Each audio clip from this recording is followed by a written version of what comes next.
This is Tammy, and I am with Mandy and G from Seek Heavenly Things, and I am part of the 12th. I claim that Jesus Christ, Yeshua HaMashiach, came down in the flesh, bled, died on the cross, and rose on the third day. My face looks really long right now, so I'm going to try to elongate whatever my body. Okay, I'm just going to get started and be quiet. All right, so this was posted on Mandy's YouTube on 6/20/2026, a break before part 28, declaration part 4, part 3b. God's physical calendar is 4/2, God's spiritual calendar is 6/2, and God's true Gregorian is 1/5. All right, this was given to Mandy by Jesus on 9/1 through 9/19 of 24, declaration part 4, part 3b. All right, here we go. Your walk of learning through trials and faith is always making you grow in faith through testing and trials. I put Cassie through the faith test because she had to carry this role because she is Mary who had Jesus, who had me, your Redeemer and Savior, Yeshua HaMashiach, but she never strayed. She walked in faith and obedience. She never turned on me when I temporarily demoted her from leadership. She stood strong and never swayed. McKenna, I had her confused a lot. I put Andrew and Jeremy and had McKenna believing Jeremy was her soul. Natasha, I had her continue working, missing important social activities with her family because she always put me first ahead of the world. But I had her feeling the present of what she used to do when I was teaching her to listen to my voice, submit to me, and choose me over the world. I truly made her head spin that day. I also had her confused for a long time of why I was telling her opposite things from the group and refused to not let her walk away from Sarah and keep telling her Sarah was her soulmate. Again, I was testing her to see if she could comply to my instructions and to test her to see if she was going to be obedient to me. But I wasn't lying. She was made from the same womb as Sarah. She is her soul sister, transferred to the same DNA as her soulmate. So even though she isn't her actual soulmate, I was able to tell her that for testing purposes. I test all of my children in different ways, but I never lie. I either switch out your spirit so I can speak certain things to you or set you up to help you grow. Just like I had Mandy and G post videos in her towel talking about aligning the planets through the stardust equation, and I also had Mandy post a video of her in her bikini top knowing the entire Christian community would shame her and him. I was setting them up for obedience testing and testing their faith to see how much they actually trusted me. I already knew what they would do, but I needed them to look back and see how much they have grown and how much testing they had to go through to get to where they are now.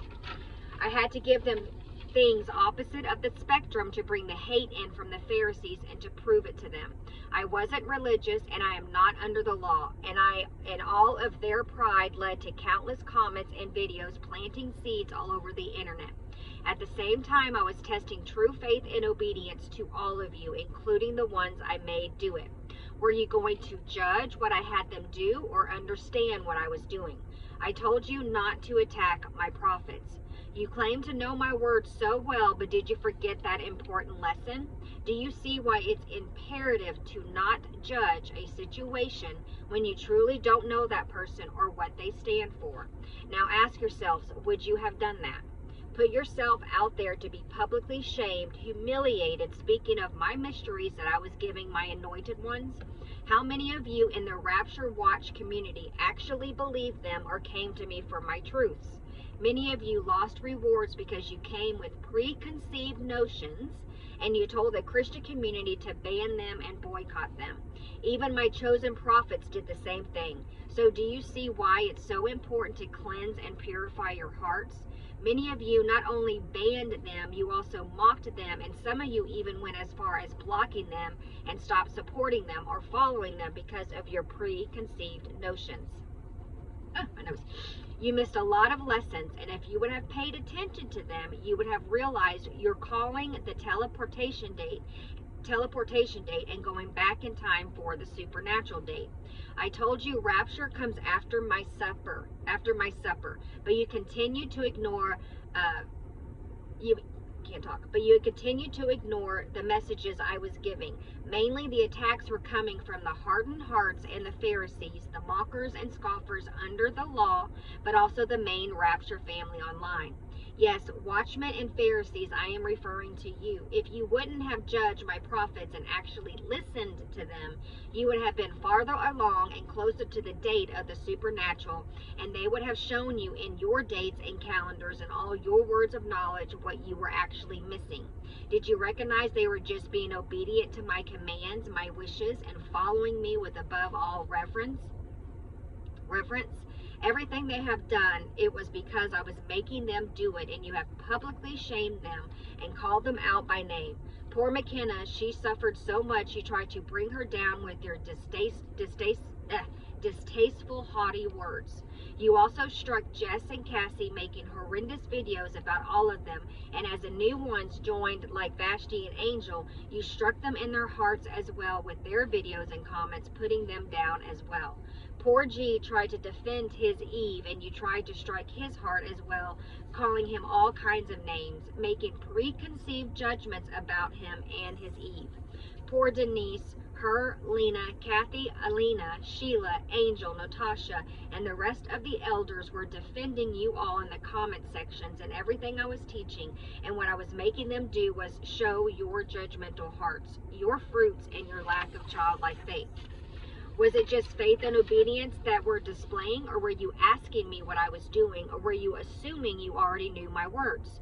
My scriptures tell you what I was doing, but instead of coming to me for full understanding, you assumed you had all the answers. So there is no way that could this be true. Yahweh wouldn't tell her to do this. But you see, I set you all up. I showed you your judgmental hearts, your pre-assumptions, and your wicked blasphemy. Many of you already had a preconception about my anointed ones, and many of you online attacked my anointed ones, judging her and them before you even knew the whole story. You publicly shamed her, and you lined up to throw stones at her, and many of you continued to make videos about her and throw stones at her. But I didn't choose you, I chose her. So you were casting judgment before you even knew the situation, before you and your jealous hearts didn't understand why I chose her and not you. You have been studying for 40 plus years. She knows nothing of the Bible. No way God would choose her. Those were your own thoughts about Mandy. But God doesn't choose the proud. He chooses the humble. And she and all of my anointed ones, they have pure hearts.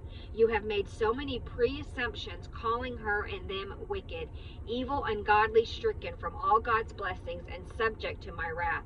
I know every video and your blasphemous words, striking down my anointed ones because you didn't understand my new mysteries. Nor did you come to my feet with a humble heart and ask me to show you. Stick around for Declaration Part 4, Part 3C. He's speaking truth, guys. Love y'all.